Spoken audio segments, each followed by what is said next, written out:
Welcome. You're listening to Nuditea, a podcast where we get naked with our feelings while drinking tea. I'm Kimberly.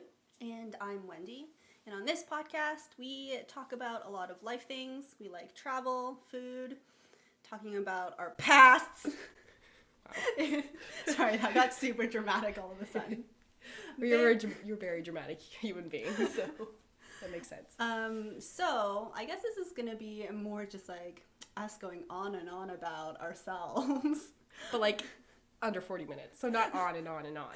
Over several series. So I had this idea where I want to hear some stories from your childhood. I thought because we're an immigrant Chinese family, I also have some memories that have resurfaced over the years as I'm thinking about it. So I thought that'd be kind of fun to share. Mm-hmm. And I guess it's only our friends listening and watching, so they probably know all about us. But we're going to introduce ourselves anyway, in case there's that like one person out there who's just like, who are these? Who are these people? Yeah, and they really want to know. Mm-hmm. Should you start with what tea? Yes. You're drinking? Always. What are you drinking?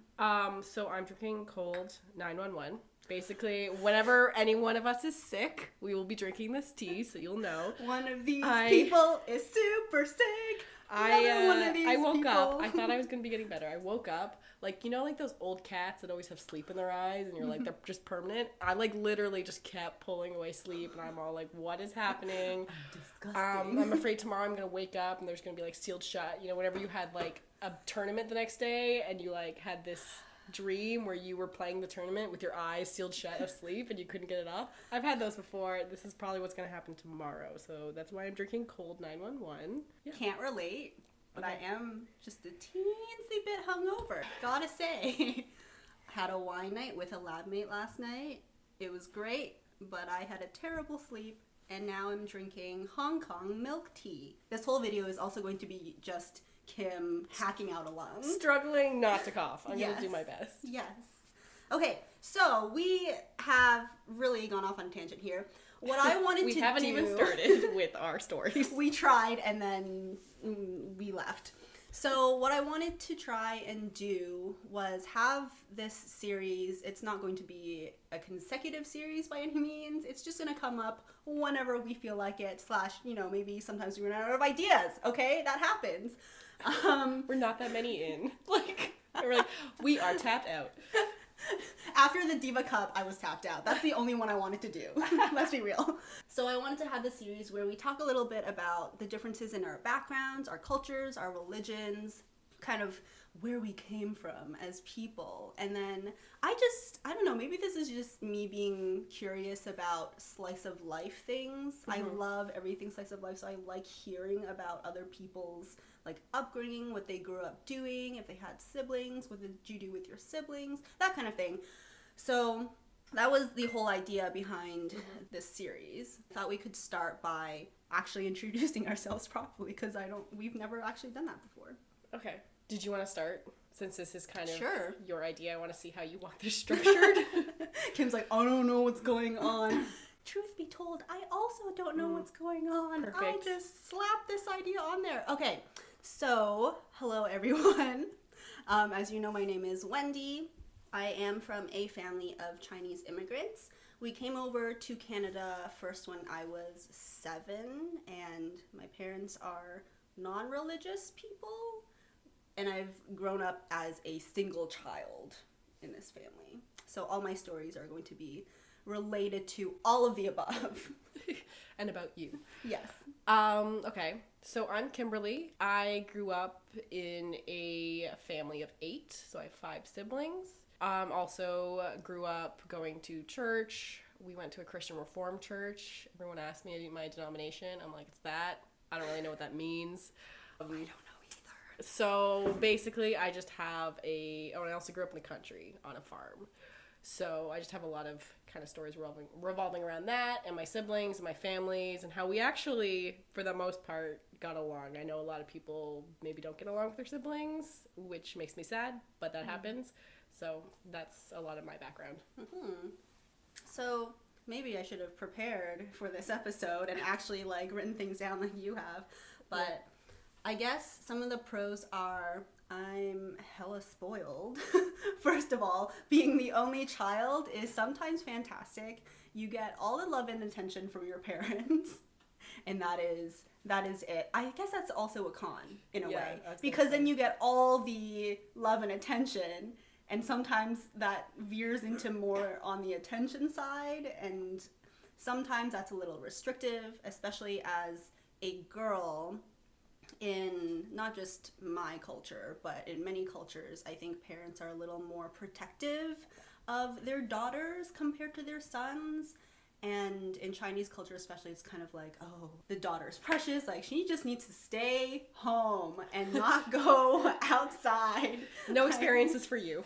Your experience is staying home and then getting married. It wasn't like that. My parents weren't like, lock you in the basement, you're never leaving. No, it was obviously. Like, I could go over to friends' houses and stuff. You literally are not living with them. You live miles and miles away from them. Yeah, so it wasn't that restrictive, but, you know, sometimes when you're going through your rebellious teenage years, it feels very restrictive, and I always thought, oh, if I had, like, a sibling, maybe they could have screwed up earlier on, and then my parents could have been like, you know what, we give up on the second child, she can just go off and do whatever, or, like, you know, it's divided attention. But I do love the fact that I'm Chinese. I love Chinese food. I'm always telling you about how I miss being in the big city because that's where all the freaking food is. Yeah. Not just Chinese food, just all food. And mainly like Asian cuisine. Yeah, because my palate is very much preferential to Asian cuisine. And I guess I identify strongly with both being Chinese and being Canadian. I'm an in-betweener. I think that's what we're called. Okay, I didn't know that. Because you're not an in-betweener. Yeah. Yes, I'm very much Canadian. You're a full-on Canadian. Yes. So pros and cons. Mm-hmm. Kind of touched upon it last episode. So pros, literally always had someone to hang out with. Mm-hmm. All pretty supportive of each other. I was also, note that I'm the second youngest. Mm-hmm. So I was not the oldest and had to like make all the, I guess, mistakes. Or I learned from my older siblings on how to get away with things. And so it just made it easier for me. Also, though, I talked about it last week, sometimes I feel like socially, when I was younger, I didn't need to branch out because I always had my siblings and it was just easier. I think, though, growing up in a big family, we weren't necessarily, like, the richest. So I think I'm pretty good with money because of, like, you know, I'm used to hand-me-downs. Yeah. We'd go to, like, fast food restaurants, order one large pop and, like, 8 little cups. Like, yeah, so there's things that, like, take for granted, and I also am glad, like, I didn't want to be spoiled, and I don't always want all the attention. So you were saying it's pro and con. I don't want all the attention on me. Made it easier to get away with things. I have a question right off the bat. Yes.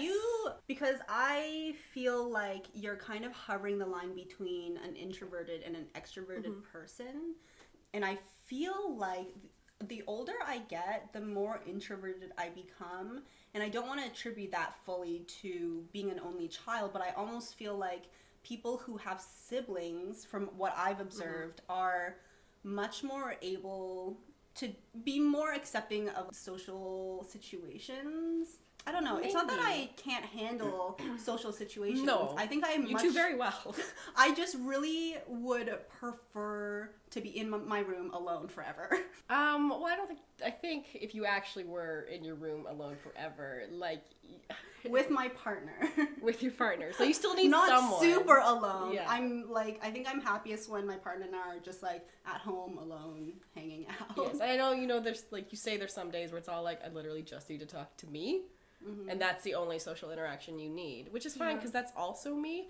I would say, sure, probably having siblings, like, helps me to socialize. But again, I think it was, like, I get very familiar with people. And I just, as I grow up, I think it just gets exhausting meeting new people and going through the whole motions again, which is so awful for me to say. But it's... So I am extroverted in certain situations because, like, that's just how it is. Like, that's how you meet people. Like, people deserve some time, like, to actually, for you to get to know them. I would still say, though, like, large parties and, like, big social situations do exhaust me. And that's why, like, I consider myself an introvert because I need, like, just time on myself. Like, even like we used to live in a house with 8 other people, which wasn't weird for me because I grew up in a family of 8, but there were times where it's like, no, I'll just be in my room all day because I don't necessarily need that social interaction. I'm like, I've always wondered what it's felt like to be an extrovert because they literally get their energy from being around people. Right. That's something I've never super needed. Do you think any of your siblings are full-on extroverts or veer more towards that side? I think my older brother, he has taken one of those tests, you know, where you get the 4 letters. I forget what they're called. I think he's E for extrovert, and he says, no, I don't think that's it, but he keeps taking it. And he keeps getting extrovert, and I think it's very much swapped for him. I think he started out very introverted, and then, I don't know, he just found his groove and his, like, people, and just, I think he's just good at social interaction now. But again, we're not one thing or another, right? So I think even in social situations, I think you do need your, like, alone time. That's the thing, though. When I was, say, in undergrad, or even when I first came to Guelph, I would say that I hovered the line pretty, in a very blurry way between introvert and extrovert. But now I'm veering off into the deep pit of introvert. I literally have been telling everyone this. I feel like almost there's something wrong with me where I don't feel the need to ever be around other people, and I really am so over making new friends and like meeting and developing these relationships. Like, obviously being in like academia and being in grad school, you have to network. You're making connections with a lot of people, and that's totally fine. It's tiring, but I kind of just accept it as this is something you have to do.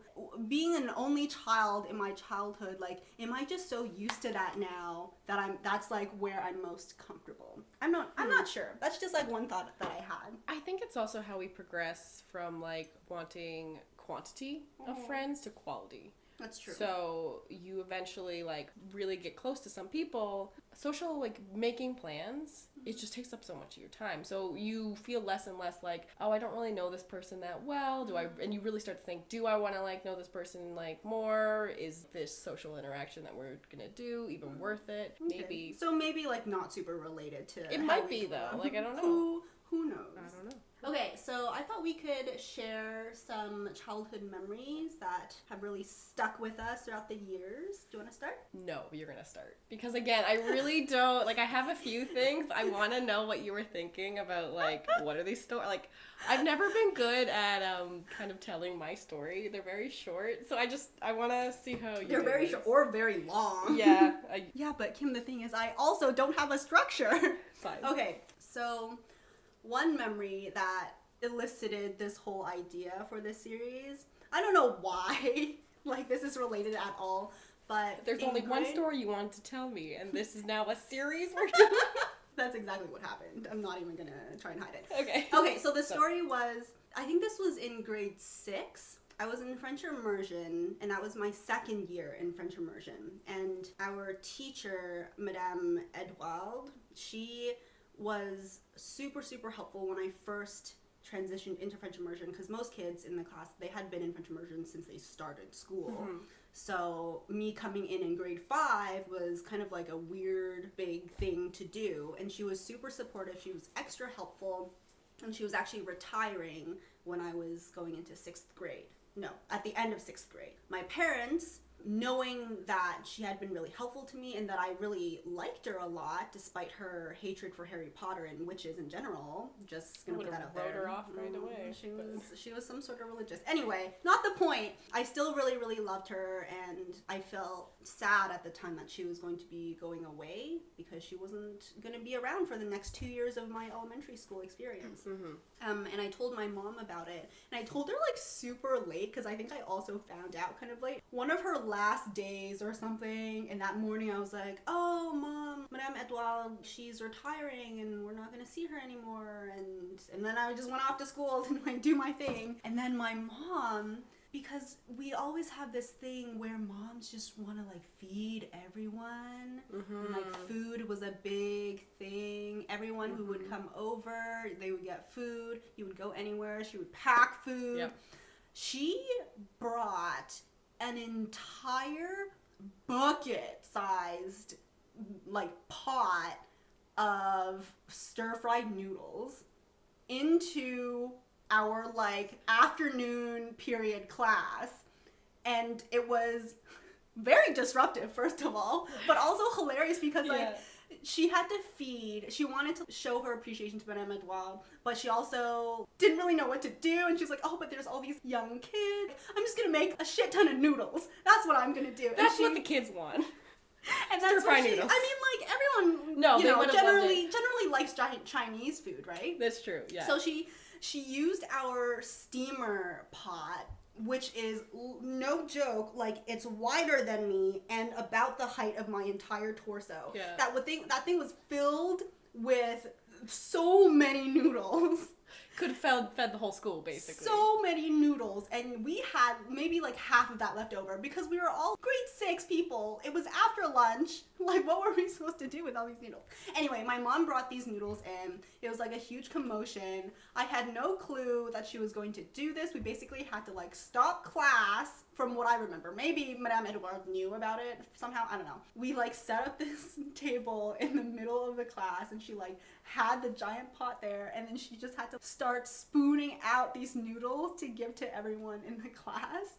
And were there utensils? That's my main takeaway from this right now. now. I don't remember. Did your mom bring a I mean, she ton of must chopsticks, have. or? Also, it was like an elementary school, so I'm sure they could have come up with utensils somewhere. I guess. It happened, and it was, in my brain at the time, a success. Like, everyone was pumped, first of all, that we didn't have to be in class. Like, technically, we weren't learning any anything. excuse, we were like, yeah. whoop, whoop. And everyone got food, and I think that was just my mom's really sweet way of showing her appreciation to a teacher that meant a lot to me at the time. Like, she helped me for your mom through a very huge transition. For your mom to pick up on, like, that you really liked her. Did you mention, sorry, a lot of the time that, oh yeah, she's my favorite teacher? Or did your mom just, like, say... Well, because it was French immersion, she was basically my only teacher. Because she taught us all the subjects, except for maybe, like, math and science. No, gym was also in French for us.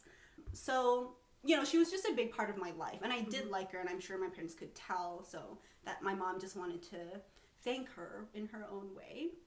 And then afterward, my mom had left with the noodles, and up until that point, I was like, oh, this is hilarious. This is just a hilarious thing for my mom to do. Of course she would bring so many noodles. But then after she had left, this one person in my class, and I don't remember who, I think she must have been in like a grade above me, but she was just like, oh, that smelled so bad.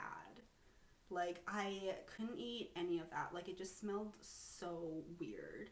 And I was heartbroken and embarrassed because it's literally the stereotype that Chinese food smells bad. Literally all Chinese immigrant kids have gone through this, where they bring their lunch and then basically have to go home and fight with their parents to not bring Chinese food to school anymore because it just stinks up like the entire room. And I didn't think anything of it. Bacon does that, and that's like... But bacon is a smell that you're accustomed to. Right. That greasy, like, ooh, it's time for breakfast, and brunch. Chinese noodles, it's like that soy saucy, sesame, oily smell that I'm used to, so I obviously didn't realize, and it wasn't a big deal to me.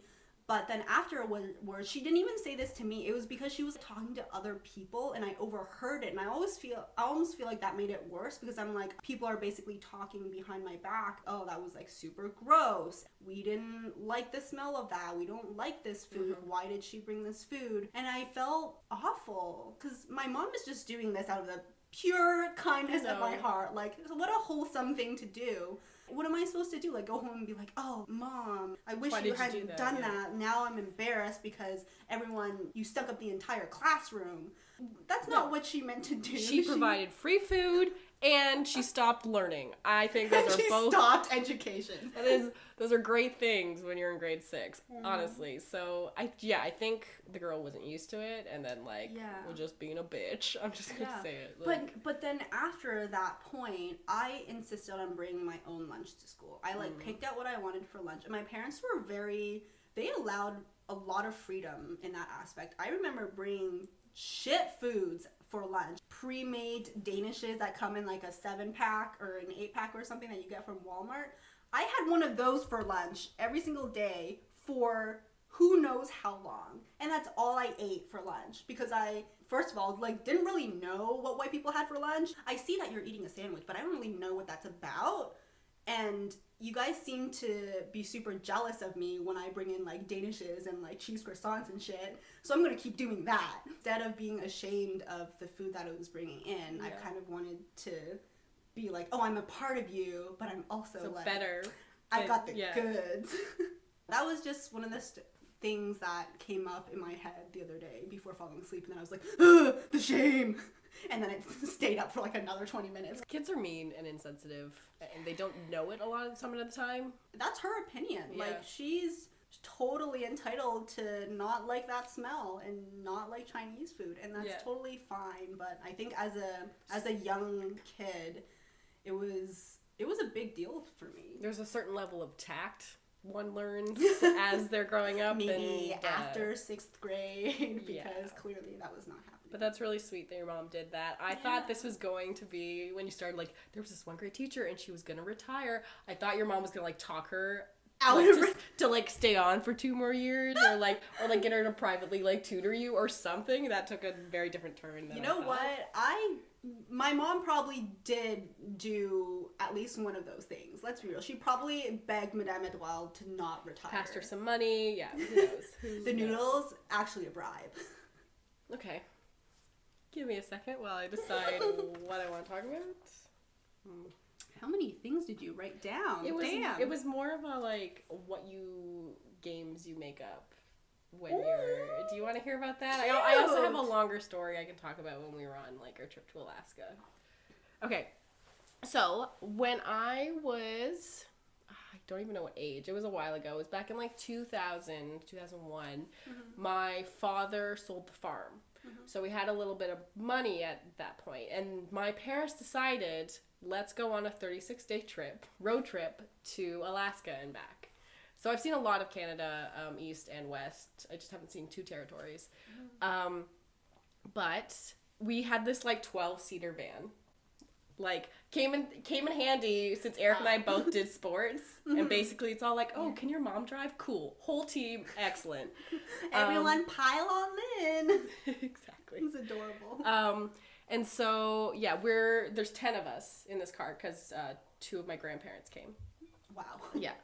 And so there's 10 of us in this 12-seater car, and so, yeah, we just do our trip. And when it came to Alaska, we stayed in hotels every night. We didn't do any camping or anything like that. So apparently we got enough money to do this. Wow. We still budgeted. Like, my parents, I can still remember. Yeah, there's definitely budgeting involved. We probably did a lot of free activities I didn't realize were free and stuff like that. But when we got to Alaska, my grandparents and my 3 older sisters got to go on a cruise, while the rest of us, my 2 brothers, me, and my parents, we went on this ferry, and oh boy, was there a storm, and we're just, like, rocking, and we could see the cruise, and they're, like, barely moving, and, like, they're just living the life, and I'm like, as if I have to be this, like, this is the downside to being the 5th youngest. So that's not the point of the story. So, like, I think being the youngest girl and stuck between 2 boys, like, when I was younger, I missed out on a lot of maybe what my older sisters were doing just because of my age, and that's fine. I'm not like, oh, boo-hoo. But, so I missed out on, like, the cruise. Boo-hoo! But I was still, like, sleeping in a hotel room every night with them, so we're still having awesome, like, sister bonding time. So the, like, I think either second last day or the last day, I can't pinpoint exactly, but we were in this hotel, and we were just so rowdy. Like, insanely loud, and my sister Erin was... a lot of you. Yeah, yeah. My second oldest sister, she was, I think, tired of sharing a bed with me, because when I was younger, I still move a lot, I think, when I sleep now, but, like, I think I was a kicker, and also, like, I just fart, and, like, stink up the bed. And snore, and, like, you did sports, and your kicks are like, pa-pa! I feel like I didn't snore back then. I think I snore more now. But... I also have this, so we were just being really, really loud, and we find out the next morning that Mom was, like, in, like, the next room, she's like, oh, are there, like, drunk people in the hall? Should I call the front desk and get like them kicked out? Our mother almost called the front desk on her very kids. very sober children, just for being so loud. We were just having a riot. Except for the thing about this night is, I have this thing where I think my eyelids don't actually cover my eyeballs. Yeah, I've seen it. You've seen it, okay. So I look slightly possessed when I sleep, but that's not the point. I think I have this psychological thing where if there's any light anywhere, I feel like I can see it, and it kind of keeps me up. So because there's a slit in between your eyelids. The light I know, gets but in. like my eyeballs like roll back, right? So like when I close my eyes, they might very much roll back. But so there was like the microwave, the clock microwave was like too bright, glaring with the green, and so I was all like, oh, I gotta cover that. So it's like the last like end of the trip, and we haven't done laundry in a bit, and I think I was like almost out of underwear, clean underwear, and so I put like a dirty pair of underwear over this alarm clock light, and the next morning realized I never took it off. So the person who cleaned had to like got Kim's dirty old underwear. Yeah, just left there. So oh. Yeah, this is like the most wholesome. I'm in love with this series, okay? This is the stuff that I wanted to hear about. I'm about to cry. Oh. So, this is so cute. yeah, Aww. that's just my story. Did you end up not sleeping with Aaron? No, because we it was always 2 to no bed. one wanted to switch. Oh no, I think we did probably end up switching. I just ended up being with Aaron a lot. Oh, okay. Or she just complained the most, so I remember being with Aaron a lot. I'm not sure. Also, I probably shouldn't have said her name so many times, but whoops.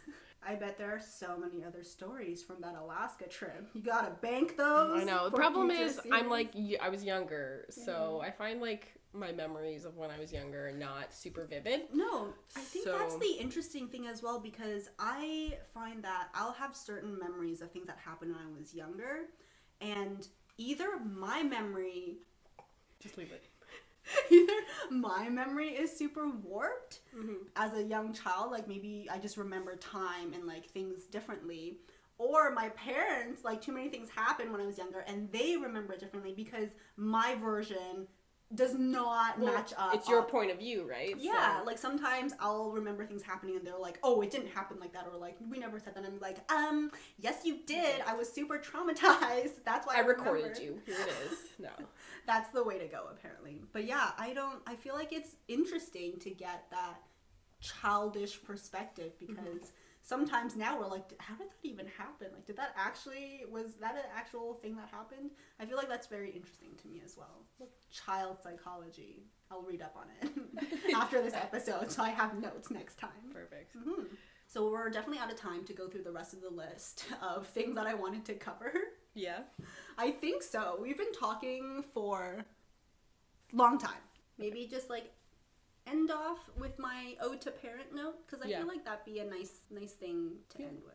I'm basically just the most scared about our parents, like your mom or my parents, listening to these and then and feeling either guilty or they didn't do enough for us or something. I don't know. I don't want them to feel that way. Well, because the topics we cover are very either taboo or they're not spoken about very often, or there's going to be a lot of negative things that stick out in our mind. Yeah. But I think there's also good things. I think we continually say, so my mom said this, but like she's really not that kind of person, or it's in a moment, or you know, because of their upbringing, like we understand that and we like to try to make sure that is said. Like we put in disclaimers after those throughout stories. the whole thing. But I wanted to, I think both both of our parents, all of our parents, our two sets of parents. Yeah. I think they've all gone through very different hardships, but I feel like based on my background and your background, they've just gone through so much for their kids or their one child.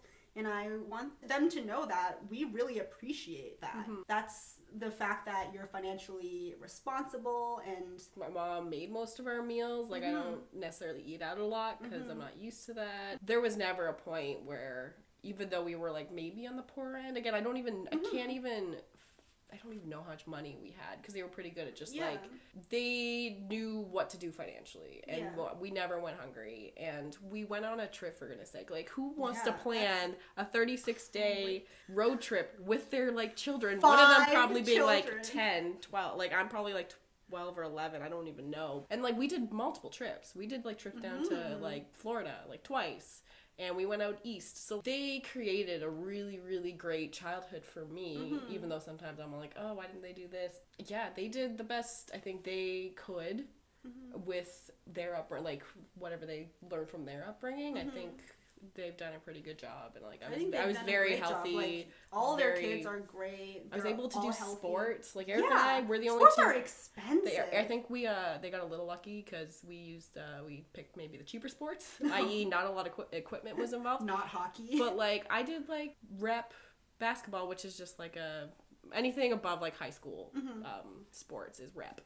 So I was able to pursue some kind of, like, athletic stuff, and Eric was, and, like, maybe they got lucky, only 2 kids wanted to do sports. Also, like, my older siblings, like, they're very artistic, and they're able to, like, do that, and they, like, made sure that we could at least try, which was nice. So. And my parents being immigrants, when we first came to Canada, I don't particularly remember, but my parents tell me that I was throwing fits left and right. I would always complain, always saying that I wanted to go home, back to China. I did not like being in Canada because it was so different. In China, my parents had very good, stable jobs. We were quite well off.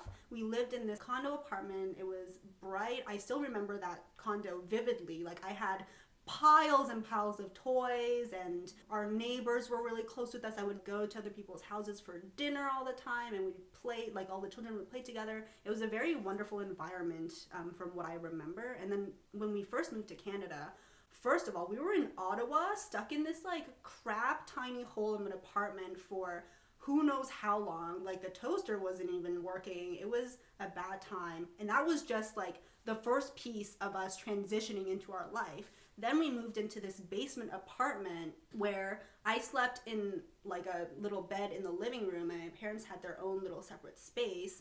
Our entrance hallway was also our kitchen and bathroom. There was one window there, and that was the only window in the entire basement apartment.